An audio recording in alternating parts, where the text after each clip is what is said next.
Because if you could critically think, you could see that the parental rights and education bill is bullshit when, like, just a couple of states over, the GOP in Tennessee is proposing a bill that would eliminate age requirements for marriages. By the way, there are still many states in this country where child marriage is legal. An appalling number, but for some reason, it's always the GOP opposing getting rid of these laws. Proposal making its way through the Tennessee legislature that would establish a common law marriage between one man and one woman. Opponents of the bill say that it would eliminate an age requirement, opening the door for a cover-up of child sex abuse. The bill's sponsor, Tom Leatherwood, a Republican from Arlington, says the law being considered would add a new marriage option for Tennesseans. So all this bill does is give an alternative form of marriage for those pastors and other individuals who have a conscientious objection to the current pathway to marriage in our law. What the fuck are you talking about? Missing from the bill are age requirements, opening the door for possible child marriages, something the bill's sponsor acknowledged during a Children and Family Affairs subcommittee. There is not an explicit age limit, Leatherwood said. Representative Mike Stewart, a Democrat of Nashville who sits on the subcommittee the bill was passed out of, said he doesn't understand the motivation. I don't think any normal person thinks we shouldn't have an age requirement for marriage. He added it could open up the possibility to cover up child sex abuse. It should not be there, as it's basically a get-out-of-jail-free card for people who are basically committing statutory rape. I mean, it's completely ridiculous, so that's another reason why this terrible bill should be eliminated. Yeah, a separate but equal marriage. No. It's actually elevating above the rank of gay marriage. Sexual anarchy, that's the purpose. You live in sexual anarchy? The Sexual Assault Center of Middle Tennessee released the following statement.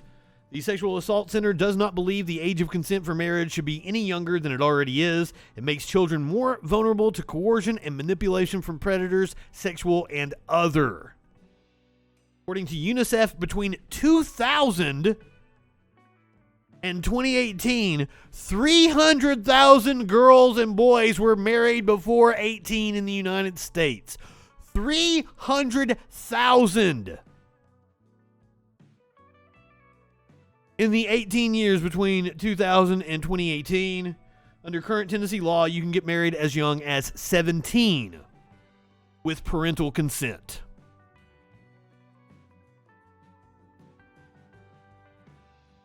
But hey, guys, we're the groomers.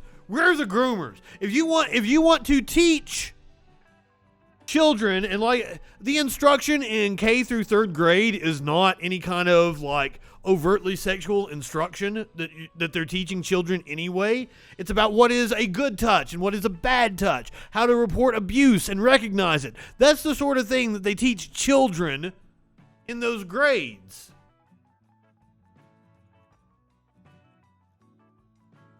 Fuck no, 18. Oh.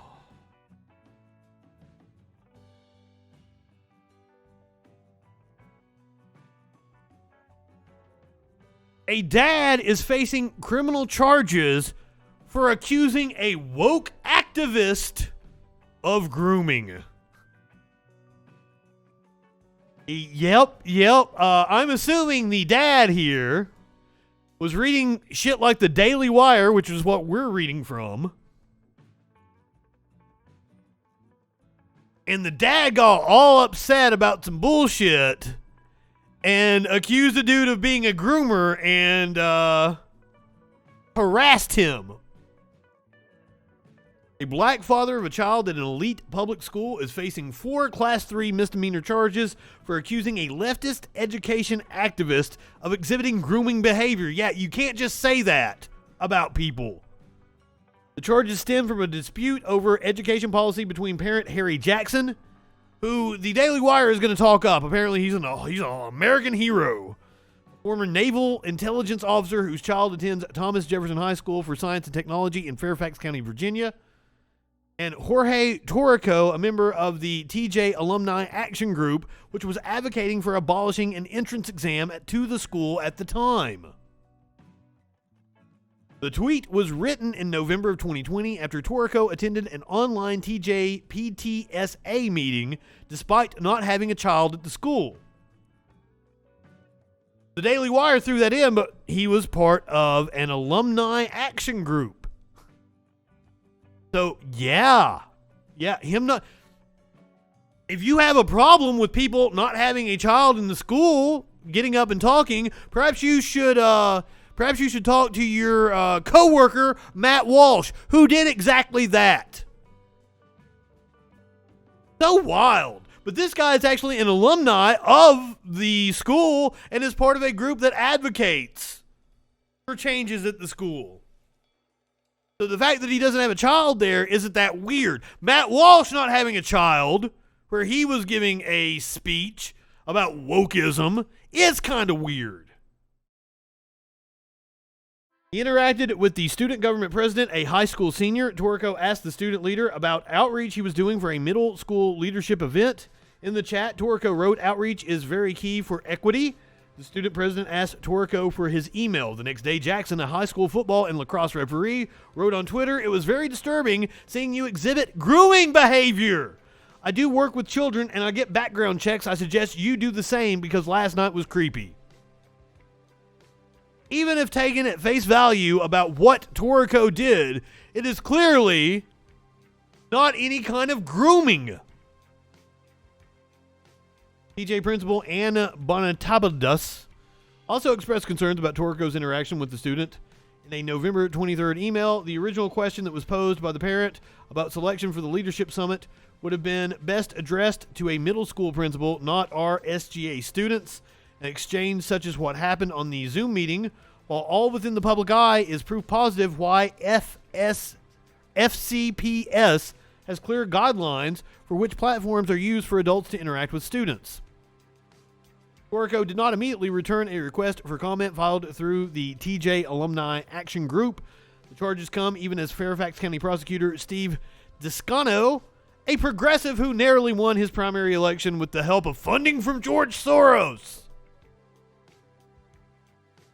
has pledged not to prosecute minor crimes that disproportionately hurt people of color and routinely declines to pursue crimes he deems as minor. Last month, Descano's office left off a woman who allegedly violently abused an infant. On March 18th, the office told the judge it would not pursue the woman because there are no ACA prosecutors available for a 4-day jury trial beginning on March 21st, 2022. Descano did not immediately return a Daily Wire request for comment.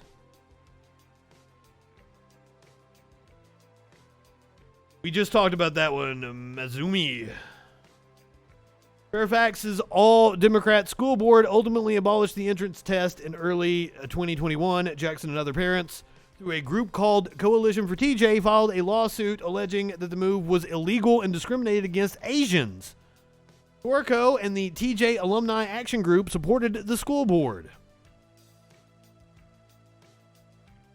Magistrate Richard M. Miller issued 2 misdemeanor summons against Jackson, citing Section 18.2, an obscure law enacted in 1950, making it illegal to slander and libel the chastity of a woman. That sounds like a law that the Daily Wire would be all about.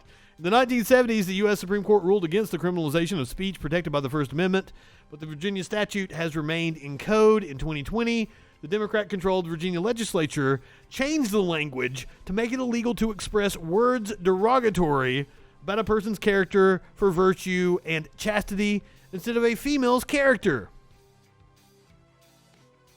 So the dude broke the law.